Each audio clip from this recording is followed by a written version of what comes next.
La consultoría asesoría filosófica es la búsqueda de aprender a pensar sobre nuestro hacer cotidiano. Este es un instrumento para afrontar y resolver los problemas de nuestra vida diaria. Quien te habla, Obed Delfín. En esta entrega hablaremos del reduccionismo racionalista al reduccionismo emocional o el reduccionismo emotivista.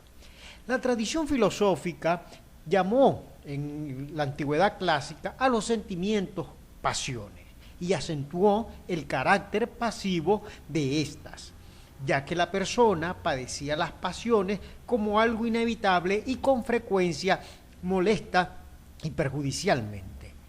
Por esta razón, la ética se fue extendiendo más como el dominio de la erradicación de las pasiones y la sabiduría práctica como el conocimiento que conseguía reprimirlas y eliminarlas de las acciones humanas. Pensemos en el estoicismo como un ejemplo clásico. En la actualidad, el lenguaje de las emociones se ha ido imponiendo en muchos campos, lo que pone de relieve que lo emotivo ha sido un aspecto relegado, pero no ha sido ni ignorado ni omitido por la filosofía. Esta siempre ha estado presente desde la antigüedad hasta el presente.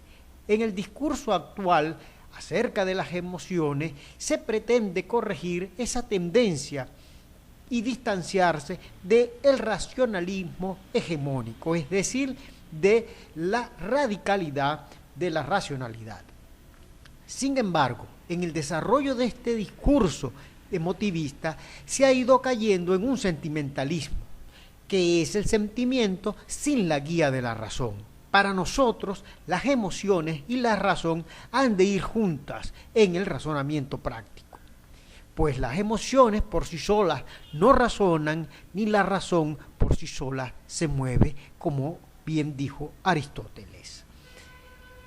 El papel, entonces, que juega la razón en una ética de la existencia contribuye a modificarlas, a gobernarlas, para que las emociones estén adecuadas a un fin. Ese sería el papel o el rol de la razón. Ahora bien, el discurso de las emociones en la actualidad ha impuesto lo que Michel Lacroix llama el culto de la emoción, en cuya celebración y entusiasmo está en darle a las emociones la vuelta hacia la otra cara, lo que ha hecho que prevalezca en estos últimos tiempos. Se pretende en el culto de las emociones esta celebración, es decir, sustituir el reduccionismo racionalista por un reduccionismo emocional o emotivista. En el lenguaje de las emociones confluyen diferentes aspectos. Confluye en un rechazo de las múltiples represiones racionalistas que han pretendido modelar el comportamiento humano. El discurso emotivo, por su parte, retoma una nostalgia romántica por la diferencia individual y la bondad natural de la persona, dejando afuera la diferencia social. En este caso, del discurso emotivista, hay una preeminencia por lo individual. El discurso emotivista, por otra parte, plantea el desarrollo de las emociones como única forma de explicar el comportamiento humano, sin llegar a resolver las disfunciones que se presentan en esta. Por tanto, cualquiera de los ámbitos de la actuación humana, sea trabajo, política, ocio, educación, tiende a ser abordado y visto desde esta perspectiva exclusivamente emocional. Se propone con esto que las emociones son la parte más importante, por lo cual no se deben de tocar. Debemos dejar, nos señala, que las emociones se expandan, que las pasiones se manifiesten en toda su pureza. Casi podríamos señalar que es como un eslogan: vivan las emociones. En su extremo se plantea, en los extremos, se plantea que debemos preservar únicamente la fibra más emotiva de cada humano, de cada persona, abandonando los razonamientos y yendo directamente al corazón. Podríamos inferir a partir de esto, aunque no lo creo, que vivir en las emociones es lo bueno. Vivir en la razón, por el contrario, es lo perverso. De este modo, como señala Victoria Kant, el gerente empresario en este discurso emotivista, el gerente empresario se preocupa por el clima emotivo que modela las actitudes de los trabajadores. El político se decanta con facilidad hacia una demagogia. Los padres dan rienda suelta a los deseos de sus hijos. En la escuela desaparecen las reglas porque la represión racionalista es traumática. La publicidad comercial, por su parte, vende experiencias, sensaciones fuertes o directamente emociones. En fin, nos dice la publicidad, hay que sentir en lugar de aprender a pensar. Hay muchas declaraciones que así lo indican en este mercado de la felicidad y del éxito. Las emociones entonces se convierten en un objeto de culto, de adoración. Para Lacroix, este culto a la emoción representa el apogeo del culto al yo, que es expresión manifiesta del fatuo individualismo y que conduce, por su parte, a un hedonismo fatuo, a un narcisismo ramplón. Tal culto de las emociones se convierte en el clímax y a la vez en el cenit, o que ha colocado al individuo en un podio que nadie debe de derribar. En el lenguaje de las emociones, lo que distingue a una persona de la otra es su sensibilidad, su parte emotiva y no la parte racional, pues la emoción tiende a unificarlo en el sentido de un todo despersonalizado. La razón, por el contrario, tiende a generar juicios que ocultan al ser de la persona, que no lo dejan ser.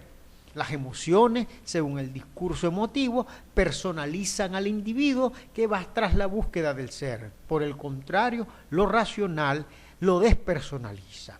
El discurso de las emociones, entonces, es la negación de la ética, entendida esta como algo que viene a ordenar lo de por sí es caótico y merece evaluaciones distintas a la emotiva, por estar, en este caso, el sujeto dotado de razón y emoción.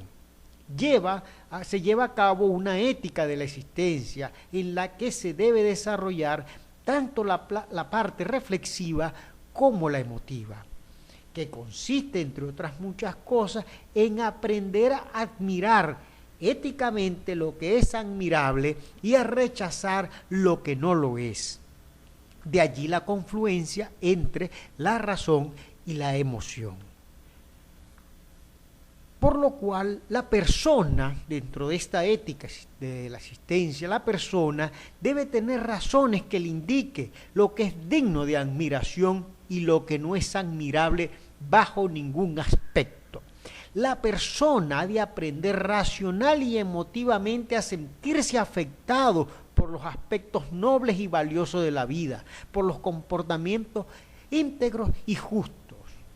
Para esto, el sujeto tiene que adquirir una capacidad de discernimiento para saber distinguir lo que vale de lo que no vale. Una capacidad que muchas veces no nos damos cuenta y que suponemos como algo que ya poseemos, como algo ya natural. Pero esta capacidad de discernimiento ético, donde confluye y debe de confluir la razón y la emoción, es una capacidad que debemos desarrollar a lo largo y a través del inacabado proceso de aprendizaje que dura toda la vida.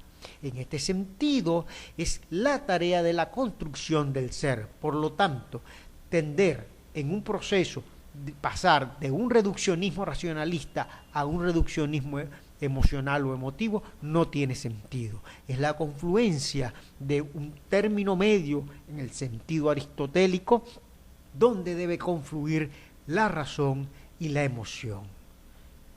Así, de este modo, hemos llegado al final de esta entrega agradecido. Mi invitación es siempre por una vida reflexiva de ustedes, Obed Delfín, gracias.